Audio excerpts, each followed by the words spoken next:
Coucou tout le monde, on se retrouve dans une nouvelle vidéo et aujourd'hui on se retrouve dans une vidéo tuto. J'ai choisi de faire un tuto goutte aujourd'hui puisque je fais un trio dans le ferry d'Alena Lazareva, donc le modèle en Grayscale, avec Justine et Déborah. Donc on a choisi cette image. Donc voilà, moi je l'ai déjà mis en couleur, donc bon, les filles, vous allez un peu voir ce que j'ai fait du coup. Et il me reste juste les gouttes à faire. Donc on en a ici qui tombent plus dans mon fond et d'autres qui sont positionnés ici sur les feuilles. Alors moi personnellement, avant je prenais mon stylo, alors je vais vous montrer un petit peu, mais je prenais mon stylo blanc. Voilà, je prenais mon stylo blanc, je faisais le tour et pas ça quoi. Mais bon, ça faisait pas très réaliste. Et c'est vrai que pour ceux qui me suivent et qui me connaissent, vous savez que j'ai une tendance sur mes colos à que ça ressemble au maximum à la réalité. Bon, des fois ça peut paraître un peu pâle justement à cause de ça, mais voilà. J'aime bien que ça fasse assez réaliste et du coup je me suis dit c'est peut-être le moment de vous montrer comment faire des gouttes un peu plus réalistes. Alors j'ai regardé énormément de tutos avant, déjà un petit moment déjà, j'en ai regardé plusieurs, c'est ce que je fais à chaque fois pour apprendre des nouvelles choses et pour apprendre à les mettre en place. Donc j'en ai regardé plein. Je pourrais même pas vous citer les noms, mais du coup ce tuto je l'ai remixé moi à ma façon, mais voilà, il est inspiré de plusieurs tutos que j'ai vus. De toute façon il n'y a pas 36 000 façons de faire les gouttes, du moins au crayon de couleur. Alors ce que j'ai fait, c'est que dans cette boîte j'ai mis tous les crayons que j'ai utilisés pour faire le colo. Comme ça je suis sûre de reprendre les mêmes couleurs pour faire mes gouttes. Vous allez vite comprendre pourquoi. On va passer plein bureau et on va voir tout ça ensemble. Je vais vous montrer ça. Donc nous revoici plein bureau. J'essaie de m'approcher au maximum comme vous me l'avez demandé, pour que vous puissiez voir au mieux les choses. On va commencer par la plus simple. Alors, normalement, je vais relever un petit peu. On va commencer par les plus simples, c'est-à-dire celles qui sont sur le fond bleu. Voilà. Donc, on va prendre deux couleurs différentes. Ah, trois couleurs exactement. Vous allez vite comprendre pourquoi.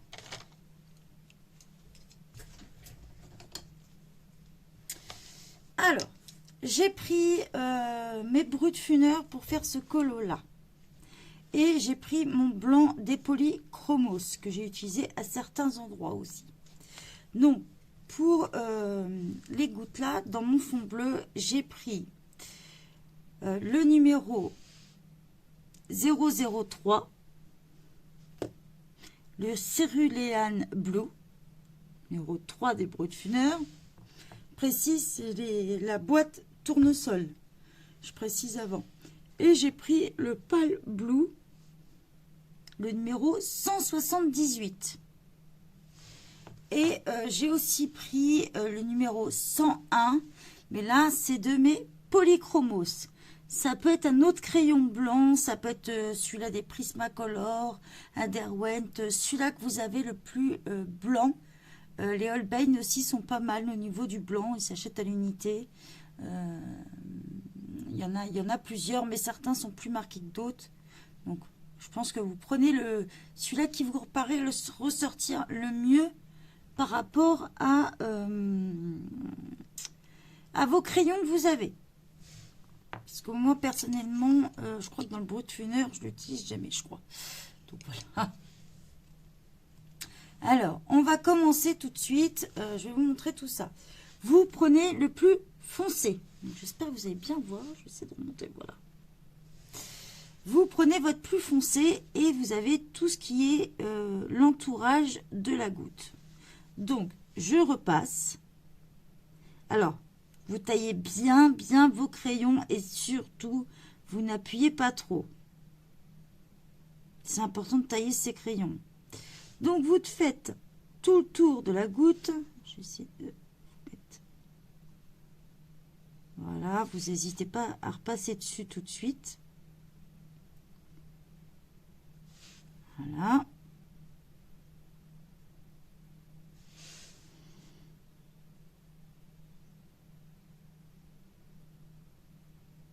Vous repassez bien sur votre noir. Voilà, ça va être notre partie plus foncée. Vous pouvez relâcher légèrement votre crayon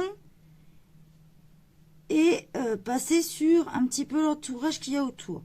Mais très légèrement en relâchant votre crayon. Sur la partie un peu plus grise. Pareil à l'intérieur, vous pouvez repasser sur la partie plus foncée. Sans trop appuyer. Voilà. Après, vous prenez votre bleu plus clair. Faites attention, dans les gouttes, souvent il y a un trait blanc. Surtout, vous ne le recouvrez pas. C'est important. Vous prenez votre crayon le plus pâle. Donc moi, c'est le Pale Blue, le numéro 178.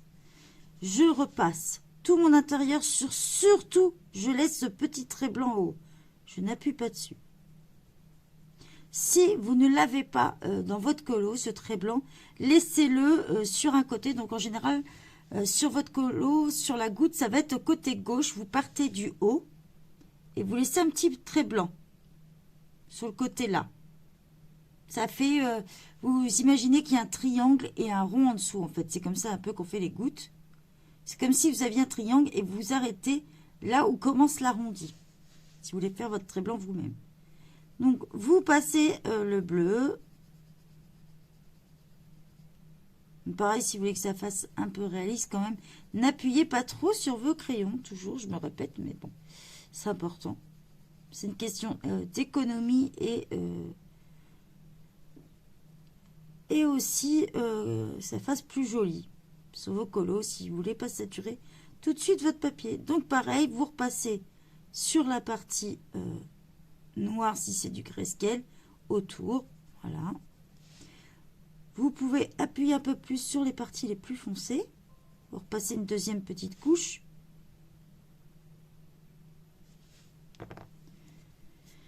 Voilà, vous prenez votre blanc, surtout il faut qu'il soit bien taillé et vous repassez sur cette partie là tout en blanc, voilà.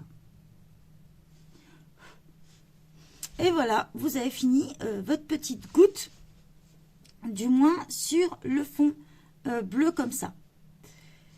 Donc là, on a une partie fond rouge, fond vert.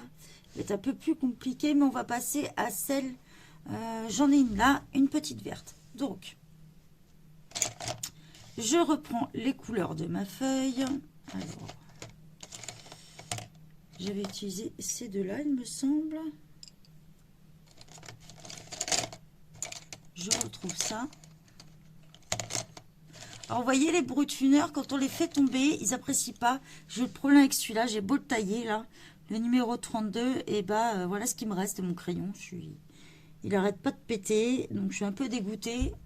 Mais bon, tant pis. C'est comme ça. Donc, je vais tailler mes crayons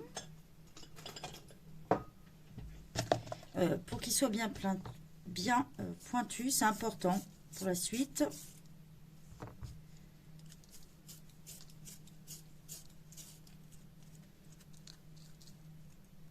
Voilà. Donc, je crois que j'avais pris cela, je vais vérifier tout de suite parce que je ne veux pas faire de bêtises. Oui, c'est bien cela. Donc, pour cela, moi, j'avais pris les deux crayons verts comme ça. J'espère que vous les voyez. J'espère qu'on va voir. Oui, la goutte, on va la voir aussi. S'il faut que je zoome un peu plus, je zoomerai un peu plus. Donc, j'avais pris pour le plus foncé le Bottle Green. Le numéro 76 et le Kiwi Green pour le plus clair, le numéro 148. Donc le 76 Et le 148. Et toujours un crayon blanc avec. Important. J'espère que vous allez voir bien. Je vais peut-être vous approcher un peu plus. Vous voyez mieux. J'espère que vous voyez mieux là. Voilà. Donc pareil, on a une partie plus foncée et une partie plus claire. C'est vrai que le grayscale, c'est top pour pouvoir apprendre ça. Alors, on prend le plus foncé, donc c'est-à-dire le 76, le bottle green. Pareil, je repasse tout mon contour en plus foncé. J'essaye de faire en sorte que vous voyez bien la caméra. C'est pour ça que je vais tout doucement. Donc je repasse bien mon contour. Le petit trait, toujours à gauche, le trait blanc. Donc, hop, je repasse légèrement sur le côté le plus foncé pour faire. Voilà. Je n'hésite pas à repasser une deuxième fois pour bien qu'on voit mon trait extérieur. Voilà. Une fois que j'ai fait ça, je prends mon plus clair. Donc là, c'est le numéro 148. Et pareil, je refais l'intérieur. Donc là, forcément,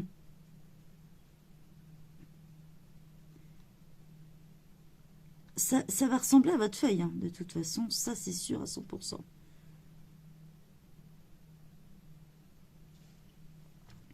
Vous prenez votre blanc et vous refaites votre trait blanc comme ça. N'hésitez pas à repasser un coup de blanc ce coup-ci sur votre plus clair uniquement pour l'éclaircir un tout petit peu par rapport au reste. Et là vous avez une petite goutte d'eau qui fait réaliste. Donc n'hésitez pas à repasser si vous voyez des petits endroits. Moi je sais que je le repasse toujours après. Voyez, hop. Mais pensez bien à l'éclaircir, cette partie-là. Faut pas lésiner sur le blanc pour que ça fasse hyper réaliste. Donc voilà, ma petite goutte d'eau. Si vous avez sur du orange blanc continu, le vert pareil, l'orange, vous gardez bien vos couleurs que vous avez faites. Si vous êtes sur un fond bleu, le bleu, pareil. Donc là, on va être sur 2 couleurs. Je sais ce que je vais faire aussi. Je vais faire le haut en rouge, le reste en vert. Voilà, vous faites en fait la couleur de ce que vous avez en dessous. Vous faites le plus foncé pour l'entourage et un plus clair à l'intérieur et toujours du blanc. Quand c'est sur une surface de couleur, toujours avoir un blanc avec soi et vous repassez pour que ça fasse un ton en dessous. J'espère vous avoir aidé avec ce tuto goutte et n'hésitez pas, si vous avez besoin, n'hésitez pas à me demander. Vous savez que j'essaye de vous répondre au maximum. Si je ne vous réponds pas tout de suite, c'est que je suis occupée. Voilà, je vous souhaite une bonne journée à tous. Bye bye. N'oubliez pas de vous abonner et de liker.